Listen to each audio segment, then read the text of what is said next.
आपण मानक अशेष अशेष धन्यवाद। आज एक ये जो सांबादिक सम्मेलन एक संवेदनशील प्रसंग रे सांबादिक सम्मेलन आपण माने जानिथिबे भारतीय जनता पार्टी सरकार को आसिया पूर्व निर्वाचन में प्रतिश्रुति देथिले नारी सशक्तिकरण एवं नारी मानक न्याय दे बोली, किंतु से तो नारी मानक न्याय दे पारलेनी। प्रत्येक दिन गणमाध्यम पृष्ठा उलटेले एवं गणमाध्यम खोलिले आपण माने देखिबे नारी मानक प्रति को भली भाव अत्याचार करा जाउछि।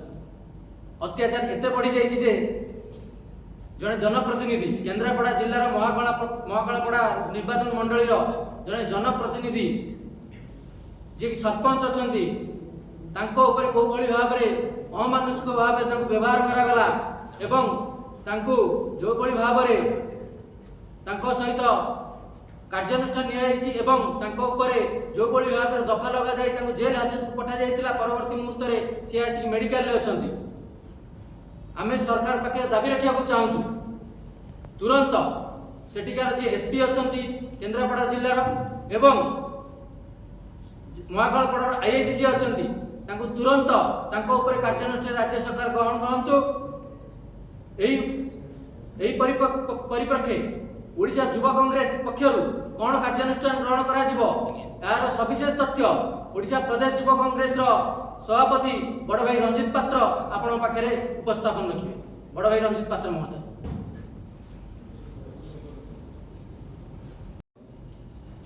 गणमाध्यम भाई मान समस्त रजर अभिनंदन एवं शुभेच्छा। आपण जानिथिबे दीर्घ 4-5 दिन धरी को बड़ी भावरे राज्य रे आईन श्रृंखला परिस्थिति को बड़ी भावरे विपर्यस्त होई पड़ी।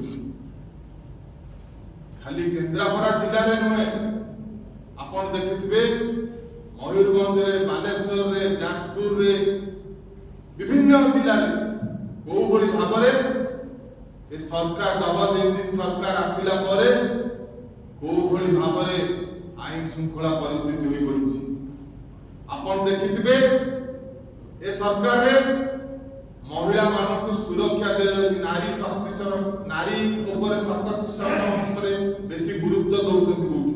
आपण देखिथिबे को बड़ी भावरे केन्द्रापड़ा जिल्ला रे जने सरपंच किबड़ी भावरे ताको मारा मरा गला एवं तांकर जो वीडियो करूथिले से तांकर प्रोटेक्शन पाई वीडियो करथिले।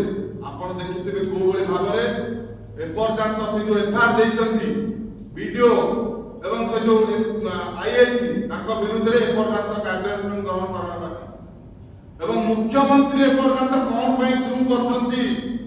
युवा कांग्रेस जवाब मागुची मुख्यमंत्री कोन पई चुप करछंती।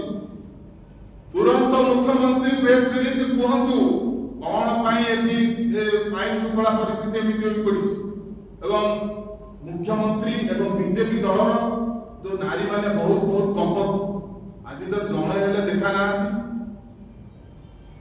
को भली भाबरे आपण देखिथिबे से सरपंच चामेली ओझा जे सान भौणी ताकू को भली भाबरे माड मरा गला खेत बेकत करा जायछि। ताकू हॉस्पिटल रे से पडिथिबारे गोटे डॉक्टर कहउछन्ती ताको देह भलो होई जायछि, आउ जने कहउछन्ती देह भलो होई गलानी एवं कि भली भाबरे से सुरक्षित सेठी मनु नांती एवं से निजे कहउछन्ती एसपी एवं आईआईसी से तदंत करिवे नाही एडु जुडिशियल इनक्वायरी करा जाऊ।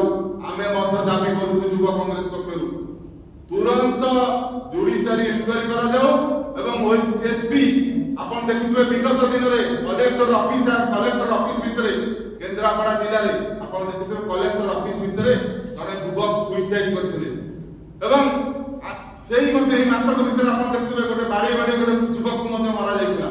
कि बड़ी भाव आईन श्रृंखला परिस्थिति ओडिसा रे अराजकता चली एवं मुख्यमंत्री चुप अछंती।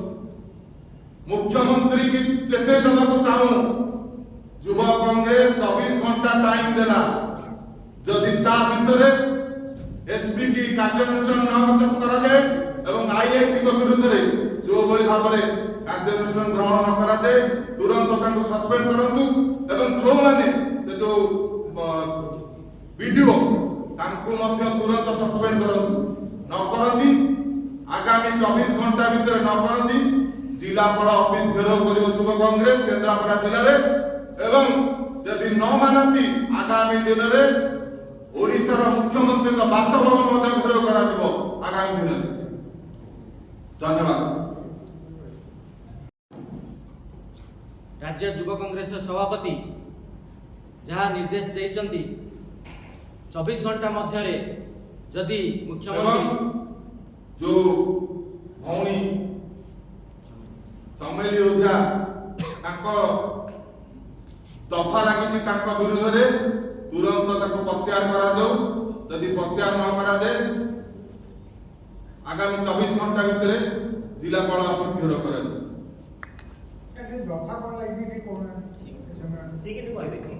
दफा दफा पुलिस लगे मुझे आपन को कही रखा चाहूँगी आज सांबादिक सम्मेलन मुख्य मुद्दा थिला या भौणी चमेली ओझा को न्याय मिलू। नारी न्याय कथा कहते नारी को न्याय दरकार आमर सी जड़े नारी जड़े महिला जड़े जनप्रतिनिधि आ जो भाव में विधायक जहाँ फेवर मागुले बोली से निजे उल्लेख कर पत्र लिखिं मुख्यमंत्री मुख्यमंत्री तुरंत कार्यानुष्ठान नियंतु से विधायक कार्यानुष्ठान नियंतु से आईएएस कार्यानुष्ठान नियंतु बीडीओ कार्यानुष्ठान नियंतु एवं एसपी जे कि सकाळे गोटे कथा कहउछन्ती संध्यारे आ गोटे कथा कहउछन्ती तांका कथारे आगे तो आमे देखुथुलु जे मंत्री विधायक मुख्यमंत्री कथा ताळमान रहउ नथला एबे आमे देखुछु जिल्लापाल एसपी आईएएस तांका कथार ताळमान रहउनी। आपण माने निजे गणमाध्यम माध्यम देखिथिबे एसडीपी पचाले सी गोटे कथा को तथ्य दउछन्ती आईएएस वर्तमान चुप बसछन्ती आईएएस का छत्र छाया तळे अछन्ती काहेकि तांको ताको ऊपर कार्यानुष्ठान वर्तमान सुधा नै जायनी। जदि वीडियो करिया भूल थिला भौणी चमेली ओझार ताले थानार कर्तृपक्ष मान जो वीडियो करथिले तांको ऊपर काहे कार्यानुष्ठान होबो नै कोन जनक पई गोटे नियम आ जनक पई आ गोटे नियम। तेणु आमे चेताई दउछु 24 घंटा मध्य जदि भितर जदि कौन कार्यानुष्ठान ताको ऊपर न निया जाए एवं भौणी चमेली ऊपर लागिथिया जो दफा को प्रत्याहार न करा जाए ताले केन्द्रापड़ा जिल्लापाल ऑफिस राज्य युव कांग्रेस पक्षरु घेराव करा जिवा सहित राजरास्ता रे तांकर आईन मंत्री एवं मुख्यमंत्री को जवाब मागिबो दरकार पड़ले मुख्यमंत्री घर बाहर कर दिए। बहुत बहुत धन्यवाद। आगे कांग्रेस आगामी दिन में महाकाल पड़े चमेली ओझा को नहीं भविष्य स्वप्न देखुची देखु से आगामी दिन में कौन हम स्वप्न देखु सी पर कथा जेहेतु जड़े से नारी जड़े आमर भौणी जड़े जनप्रतिनिधि सहित आम ठिया होइछु जड़े महिला हिसाब से आम न्याय देवाई सब प्रकार चेष्टा करूँ।